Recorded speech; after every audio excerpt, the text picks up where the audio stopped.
এবার আমি আসি।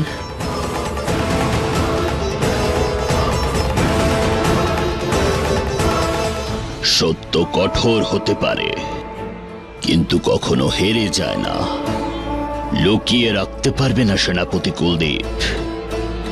এটা তো জলের মতো তরল, যে কোনো ভাবেই ও তো বেরিয়ে আসবেই। কিছু তো একটা সমস্যা আছেই, আর যা কিছুই সমস্যা হচ্ছে সেটা আমি ঠিকই খুঁজে বার করব।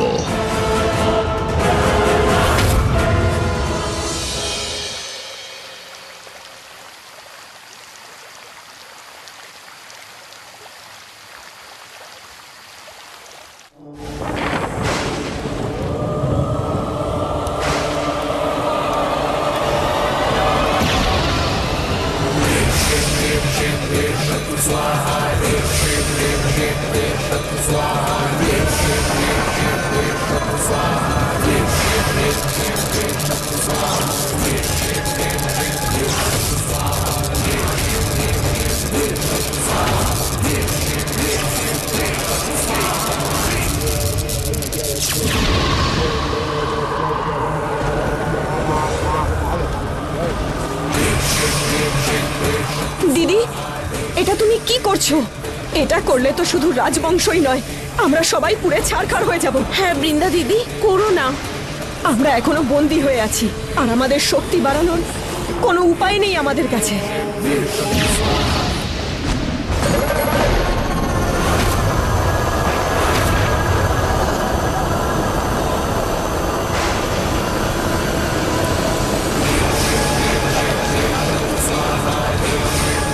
আজ এই রাজ পরিবারকে শেষ করার জন্য আমাকে যদি নিজেকে বলি দিতে হয় তাহলে সেটাও আমি করব, কিন্তু আমি এবার রাজগুরু জ্ঞানেন্দ্রকে আর ছাড়বো না। 20 বছর আগেও আমাদের বন্দী করেছিল, আর আজ আরো একবার আমাদের আর আমাদের মুক্তির মাঝে ওই রাজগুরুই এসেছে। আমি ওই রাজগুরুকে আর ছাড়বো না। দিদি, কথাটা বোঝার চেষ্টা করো। রাগের বশে সিদ্ধান্ত নিও না। না, এখন সময় এসেছে ওই রাজবংশীয় আর ওদের গুরুকে দেখানোর যে আমাদের আসল শক্তি কি। ওরা আমাদের দুর্বল ভাবার যে ভুলটা করেছে তার শাস্তি তো ওদের পেতেই হবে।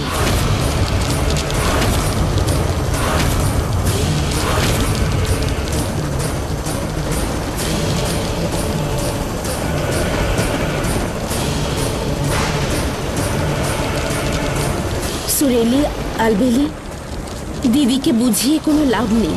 ওকে আটকাতে আমাদের তিনজনকেই কিছু করতে হবে। কিন্তু আমরা একা কিচ্ছু করতে পারবো না। আমাদের তিনজনের শক্তি মিলিত হয়েই হয়তো দিদির রুদ্র রূপকে শান্ত করতে পারবে। ঠিক আছে, আচ্ছা চলো আমরা তিনজন মিলে চেষ্টা করি।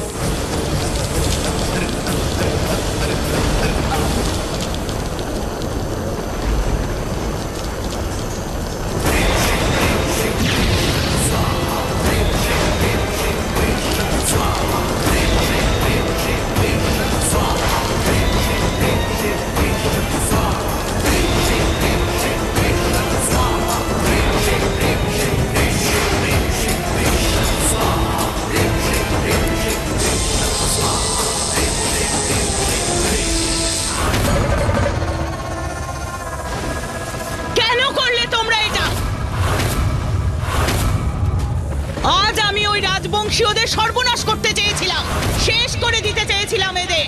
ওরা শেষ হবে দিদি, আমাদের হাতেই হবে, কিন্তু আমরা মুক্ত হওয়ার পর।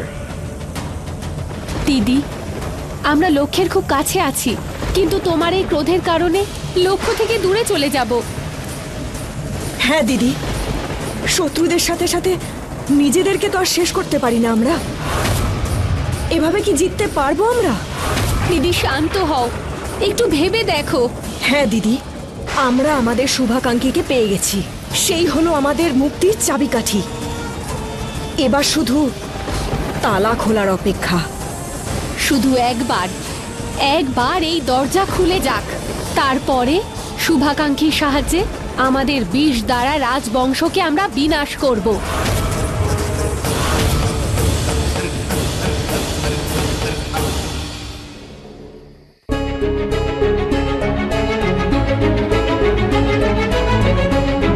কেন জানি না, যখন ওই মেয়েটাকে দেখি তখন মনে হয় ওর সাথে আমার কোনো সম্পর্ক আছে।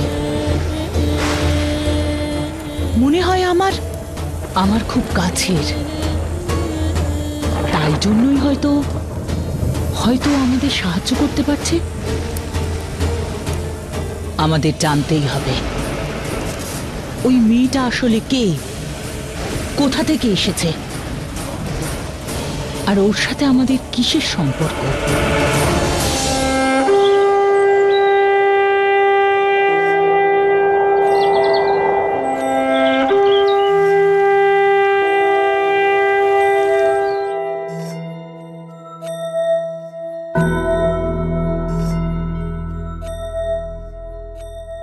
সিরিয়াসলি তানিয়া, তুমি এইসব জামা কাপড় বেছেছো আমার জন্য? এর মধ্যে কোনো জামা কাপড়ই আমার পরার যোগ্যই নয়। কাম অন ইয়ার, I mean look at me and look at this. এসব কি ফালতু জামা কাপড় তানিয়া? একটাও পরবো না এগুলো, ফেলে দাও। রাবিশ ইয়ার, কিছু তো।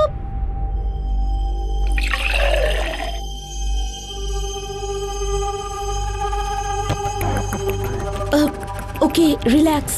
আমি অন্য ডিজাইনার্সদের বলে অন্য জামাকাপড় আনিয়ে দেব। হোয়াট এভার, প্রথমে এগুলো চোখের সামনে থেকে সরাও, ওকে?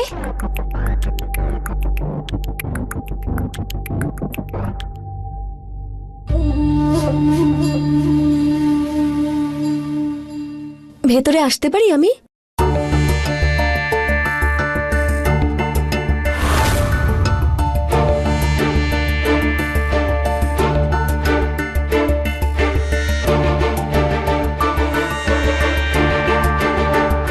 গো ব্যাক, একটু পিছনে যাও।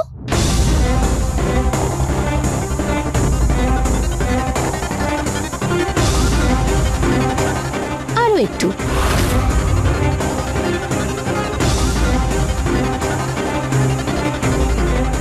Little more.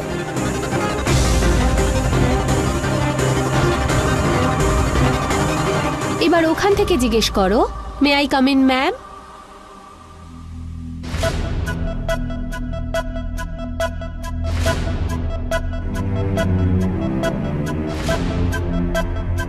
May I come in ma'am?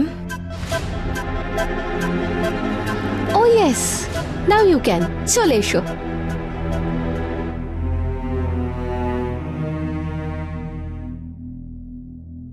Tania, তোমার কোথায় যাওয়ার ছিল না? Go, take an off, enjoy.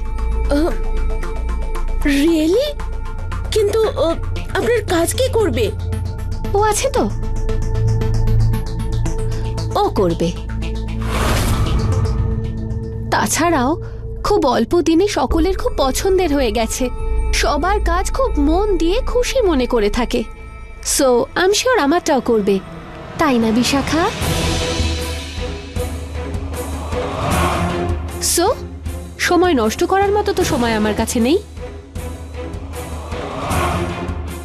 এই নাও, আর যা যা আমি বলছি তার লিস্ট বানাও, ওকে? তো গেট টু ওয়ার্ক। আমি যা যা বলছি লেখা শুরু করো।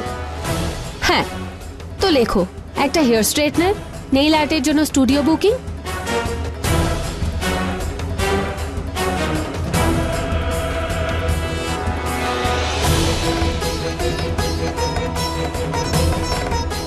ব্যাস এটুকুই?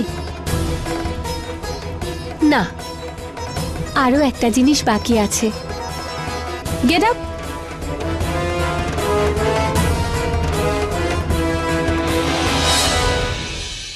অনেক বেশি কাজ হয়ে গেল না?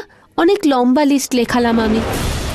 ওকে, সো একটা কাজ করা যাক, তোমার কাজটা একটু ইজি করে দিচ্ছি, ওকে?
আছে আমার কাছে, আর তো জায়গায় নেই।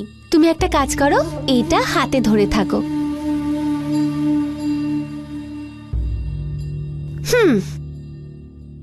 এসব তো আমরা ডায়েরিতেও তো লিখতে পারতাম না? Don't argue with me. একদম তর্ক করবে না। যতটা আমি তোমায় করতে বলেছি না, ততটাই করবে। খুব শখ না তোমার অন্যদের সামনে খুব ভালো ভালো সাজার? তাহলে নাও, করো এবার আমার কাজ। নয়তো গিয়ে তোমার রানীমাকে বলে দেব যে তুমি আমার কথা শুনছো না। আর আমার এটা মনে আছে, উনিই তো বলেছিলেন না আমার কাজ করার জন্য, আমার কথা শোনার জন্য। আমি চাই যে কাল থেকে তুমি সব সময় নিচ্চার সাথে থাকো। আশীর্বাদের জন্য ওর কি চাই না চাই, ছায়ার মতো ওর সাথে থাকবে। ওকে? তাই আমি ঠিক যেমন যেমন তোমায় করতে বলবো, তুমি ঠিক তেমন তেমন করবে। নয়তো না হলে কি নেত্রা?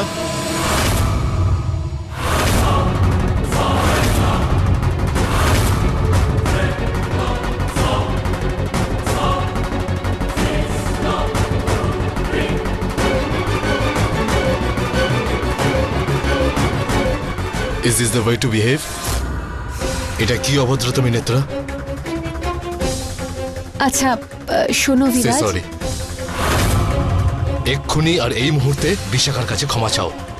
বাট ইটস না থাক কুমারবাবু, যে ক্ষমা মন থেকে চাওয়া হয় না, সে ক্ষমার কোনো মূল্য হয় না।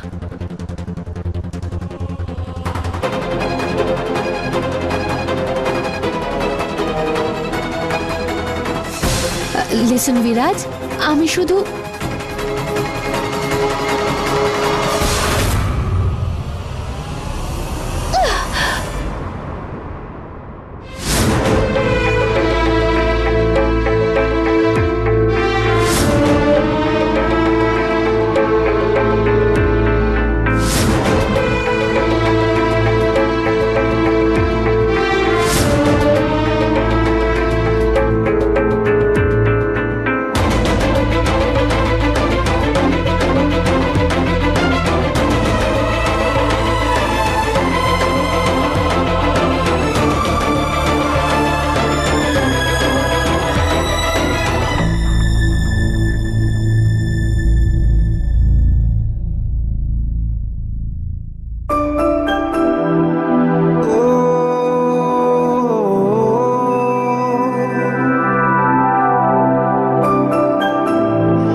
সরি। ধন্যবাদ। আরে কোনো You're ব্যাপার welcome. না।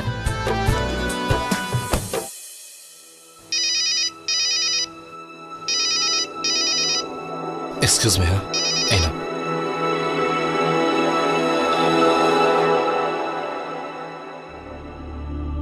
বিশাখা দেবী, রাজগুরু তার কক্ষে আপনাকে ডাকছেন। নিজের কক্ষে? হ্যাঁ। ঠিক আছে। রাজগুরু আমাকে তার কক্ষে ডেকেছেন? এমন কি কাজ থাকতে পারে? ওখানে তো কেউ যায় না।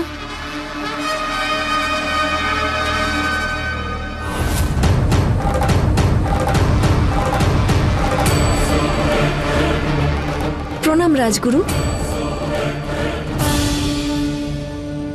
এসো বিশাখা। রাজগুরু, আপনি আমাকে ডেকেছিলেন? কোনো কাজ ছিল? হ্যাঁ বিশাখা, তুমি জানো সেনাপতি কুলদীপ এই রাজ্যের জন্য খুবই দায়িত্ববান। তুমি বলতে পারো এই পরিবারের সদস্যের মতো। তাই আমি এখানে রাজমহলে লাগাবার জন্য ওর একটা ছবি তৈরি করেছি। কিন্তু এখানে ওনার স্ত্রীর ছবি ছাড়া ওনার এই ছবি অসম্পূর্ণ, কিন্তু আমি তো তোমার মাকে কখনো দেখিনি। এর জন্য আমি ভাবলাম যদি তুমি তোমার মায়ের একটা ছবি এঁকে দাও তাহলে খুব ভালো হয়। ছবি? হ্যাঁ, তোমার কাছে নিশ্চয়ই তোমার মায়ের ছবি আছে, যার সাথে তুমি কথা বলো বা নিজের সঙ্গে রেখে দাও। হ্যাঁ আছে তো,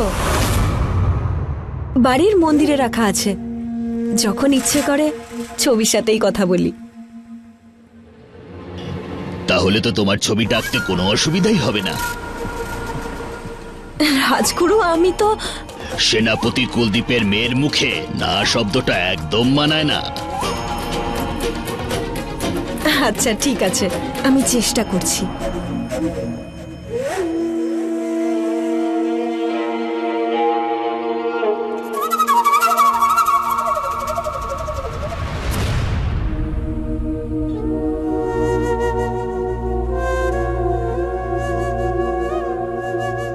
যতক্ষণ ও ছবিটা আঁকছে আমি কুলদীপের ঘরে গিয়ে ছবিটা নিয়ে আসছি।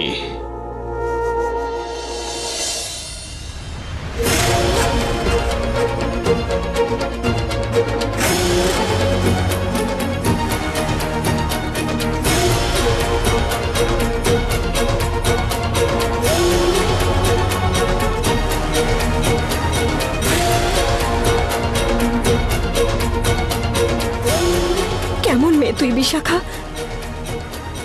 নিজের মায়ের ছবি আঁকতে পারছিস না? লজ্জা হওয়া উচিত তোর।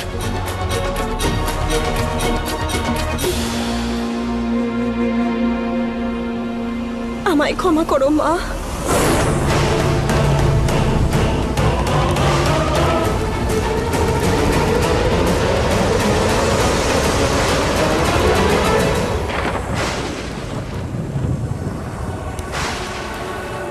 কি হলো দিদি?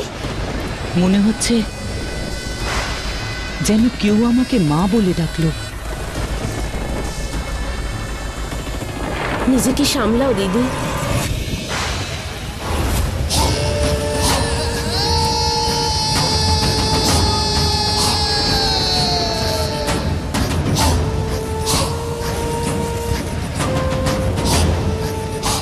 আমার মেয়েকে আমি ফেরত চাই। এরা আমার মেয়েকে খুন করে নিজেদের মৃত্যুকে ডেকেছে। আজ যখন আমি সেই সময়টা মনে করি যখন ওরা আমার কোল থেকে আমার মেয়েকে ছিনিয়ে নিয়ে গেছিল, তখনই ওদের শেষ করার জেদ আমার মধ্যে এসে গিয়েছিল।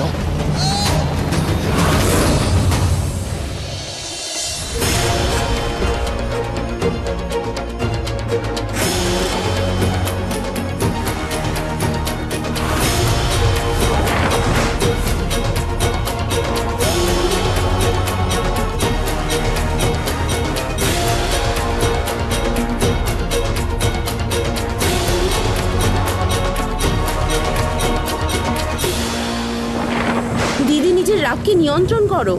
হ্যাঁ দিদি, এই সময় কোনো কিছু করা ঠিক হবে না। দিদি মাথা ঠান্ডা রাখো।